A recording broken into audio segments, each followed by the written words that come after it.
Namaliza nikienda kuketi. President staff, mtoto wa rafiki yangu hayati mzee Jomo Kenyatta, nilifanya na yeye kazi. Nilifanya na babake kazi mimi. Nilifanya na President Moi, nilifanya na President Kibaki, na hata huyo kijana nikafanya na yeye kazi nikimshauri kwa upande wa vyama vya wafanyikazi.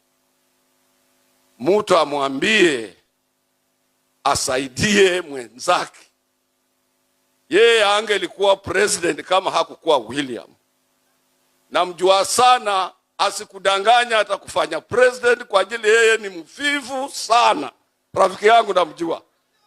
Sisi kwa Azimio hakutufanyia hata mkutano mmoja wa kusimama kusema kura iende kwa Raila Amolo Odinga. Namaliza nikiketi chini. Ndugu zangu, mnisikize, tuweka amani nchi. Tuna good speakers both in the Senate and in Parliament.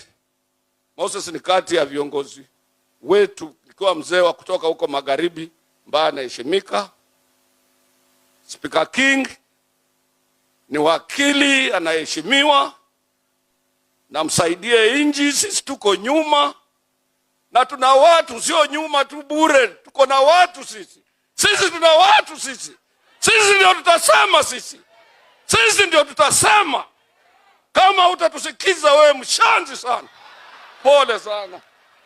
Mastori za 254, home of hot stories.